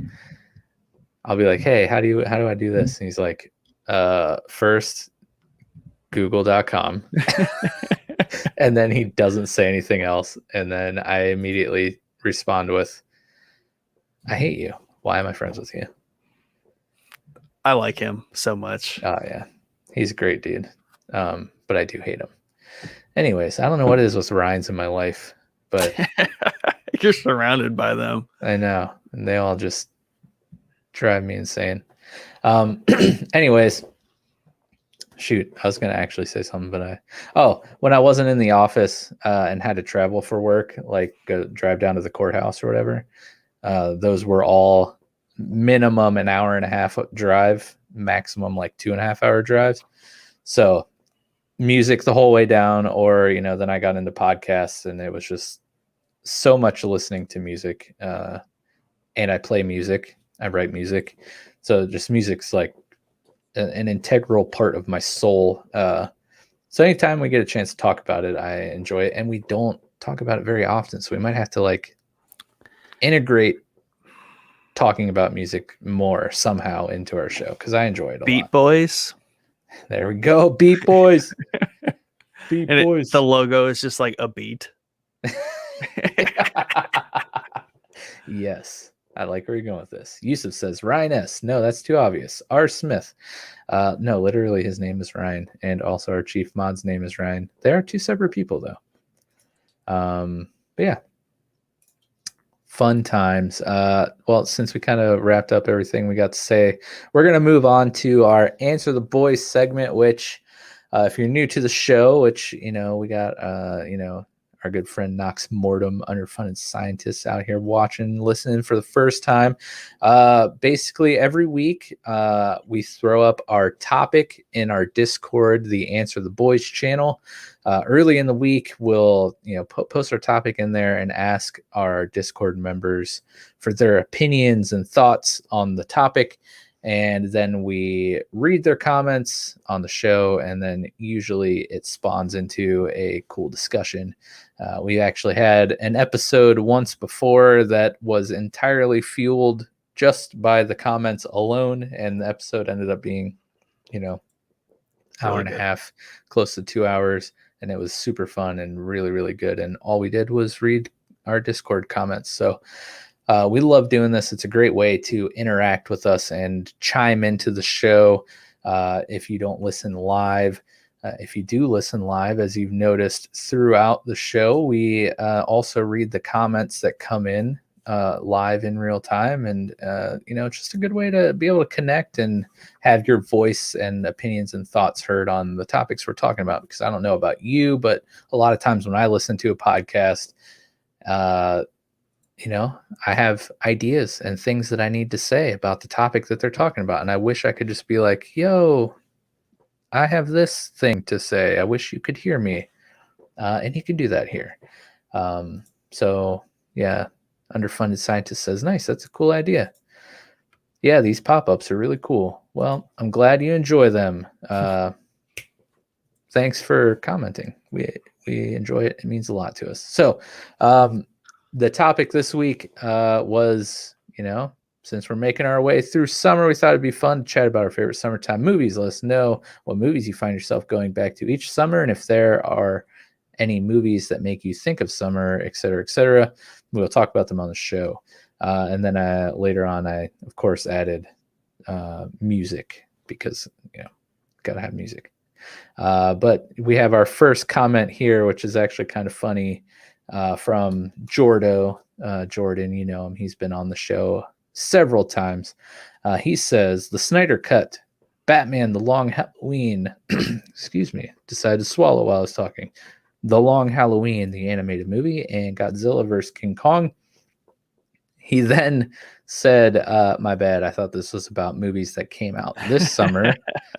I'm going to be editing my response, to which he never did. So rip. That's what you get, Jordan. But I mean, Snyder Cut was great. I loved it. I would watch it during the summer. We did watch Godzilla vs. Kong while it wasn't in the summer necessarily. It was a fun movie that could be summertime-ish. And I have not seen The Long Halloween, but hello, Halloween. That's fall, bro. Jeez. He's on the struggle. He's struggling there. I mean, this is also the dude that had a Christmas tree like in his house, like March. I think it was like March. Past Christmas. I mean, yeah. I think we were doing like the Falcon and Winter Soldier companion series, and he still had. He still had it up. I don't know. Maybe we did the Theta episode. He had it up for sure then. Yes. Episode 37, we talked about Godzilla vs. Kong. Yes, we did. So fun movie. Check that out. Yes, for sure. Matt, who is a new Discord member, he said American Pie 2, which, the American Pie movies, very summery, especially, that one time at band camp, camps usually happen in summer, right? No? Okay. Well, I tried. Yep. Thank you, Matt, for jumping into the discussion right away. I mean, I'm telling you, he's a fresh member of the Discord, so it's cool that he got involved. I appreciate that for sure. And then we have our last one here by our good friend Biosiv, who has been commenting along live. He said, growing up during the summer, I would stay up late watching Comedy Central back in 1998. Wow, that sounds like it's so far away. Back in the day. Yes. Which I'm not calling you old because we're the same age. So, but that makes me feel old. Anyways, back in 1998, the show is airing late night were Critic and Duckman. After that, it was HGTV to sleep. Wow, my wife would just want to be friends with you if she was listening, but she hates me and does not listen to my podcasts. So there's that. Yeah, Comedy Central. Back then, I mean, obviously this was a little later, but I remember slamming some Aqua Teen Hunger Force and the like. Good old Adult Swim. Metalocalypse was a big summer show for me. I think. I'm just gonna say it is so I can talk about it because that was an amazing show and I loved it. Yeah. Were there any things on Comedy Central that you found yourself coming back to in the summertime? South Park all the time. Duh. South Park. Classic. Duh. Even though it's like always winter there, but it's like a Colorado summer. Yeah. I've been to Colorado during the summer around Denver. It is indeed not snowy during the summertime there. No, not at all. Underfunded. I always want to say unfounded, but it's underfunded. Yeah. Scientists, he says, high quality production here. Well, let me tell you, it's an optical illusion. We have no idea what we're doing. We have like 10 people in the staff, just like all making this happen. Yeah, for sure. Exactly. But yeah, man, it was good to get back. I gotta say. Yeah, I enjoyed the time off. I enjoyed the time with my family, hanging out with the kids, welcoming the new one into this world. But I missed this Thursday night activity. It's a staple. It is. And you only missed like a week, 2 weeks, 2 weeks, 2 weeks. We both missed a week, but then, it lined up well. It worked out. But now you're back. But hey, I was there in spirit. I tried to watch until I fell asleep. Last week. the episode you missed happened to be a What's Playing where Chad and I somehow still talked for almost 3 hours. Yeah. I mean, it was 2.5. It's a What's Playing thing. I mean, it's just can't be under 2.5 hours. We're like, we'll try to make it like hour and a half, 2 hours. Easily blew past the 2 hour mark. It was just, and I think at the 2 hour point we were like, yeah, I think we're about done. And then 30-40 minutes later, famous last words. Yeah. Yeah, I was not shocked in a bad way because, like, obviously you guys are very capable and good podcasters, but I always feel like I'm the one that drags episodes on because I talk a ton. And I was not here, and you still hit like 2.5 hours, which I think impressive. We just use that time to like catch up on a lot of pent up gaming topics we wanted to talk about. Plus I fell into what you basically fall into every time. They hit the 2 hour mark or close to it. I'm like, yeah, I think that's about it. And then all of a sudden, like, Chad said something, and then we started talking about something, and then all of a sudden it was like we both had like things we needed to talk about, and then like I had some plugs and like some updates for the podcast, and then it just like kind of spilled on. And that's the trap there. That's how takes 30 minutes to start. and then it takes 30 minutes to end. So really, we only had like an hour and a half Yeah, show. we cut the intro and outro out. You're like a normal length podcast, but that's no fun. Need a timestamp person for That's the right. YouTube. I Hey, think I know someone. sign them up. We Sign need them more up. staffers. More staff. Yeah.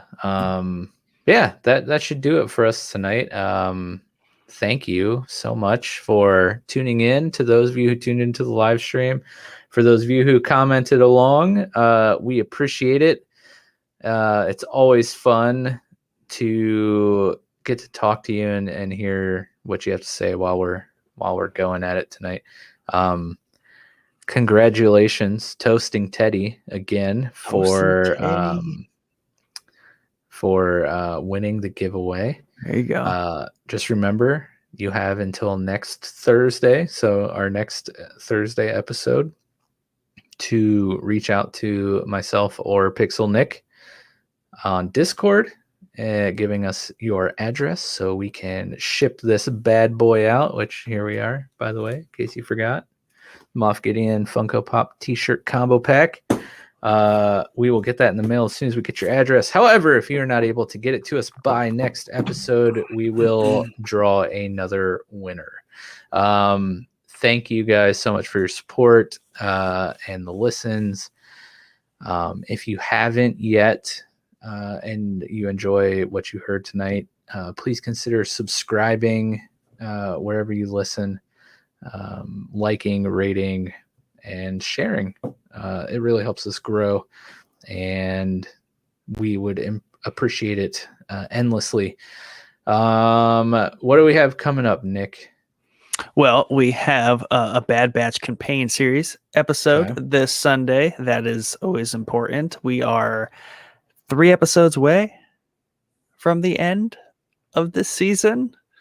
I'm thinking we're going to have maybe another season. I'm not sure, but it's I don't know. You got to tune in. It's evolving quickly, but this has been a long haul. We did a double episode last Sunday. I like doing those actually with the longer series here and the shorter episodes, and it's worked out nice. But we got 3 more episodes of that to do. That's been fun and exciting to cover Star Wars again. But I think as that time slot frees up when the Bad Batch ends, I think I might fill it with something else, but I'm not going to say what. But the Sunday 9 p.m. time slot, I don't know. We got to talk about it. I don't know if you got anything you want to put in there, but we might have something to fill. We'll have to see. Interesting. And we're going to have to, think about what the next companion series is going to be. This is true. So I think if you, dear listener, have any ideas of upcoming shows that you would like to have a companion series on, let us know in Discord. Try to make it happen. I have a couple ideas of shows that I think would be fun. Mm-hmm. I think a new season of Stargirl is coming out, and so far what I've seen of that show has been pretty good, and Jordan is really into it. And I really enjoyed... He's a Stargirl. Yeah. I enjoyed doing the Falcon Winter Soldier companion series with him. He's just a wealth of knowledge when it comes to comic characters and stuff. So that's definitely an option. And then, of course, we all 3, myself, Nick, and Jordan, love The Boys. And the season 3 is coming soon this fall. So that's a prime candidate for a companion series for sure. But yeah, let us know if there's any shows that you think would be cool for a companion series, and we will definitely consider them. We have the newscast on Monday. We, skipped that this week due to baby and stuff. But yeah, we'll be back at the newscast this Monday. Might be a little bit longer than normal because we have 3 weeks of news to catch up on. Who knows? We'll see. But yeah, other than that, hope to see you Sunday night. Hope to see you Monday night, and definitely hope to see you back here on Thursday next week. Until then, have a wonderful evening and enjoy the amazing intro/outro song. So until next time, have a great evening.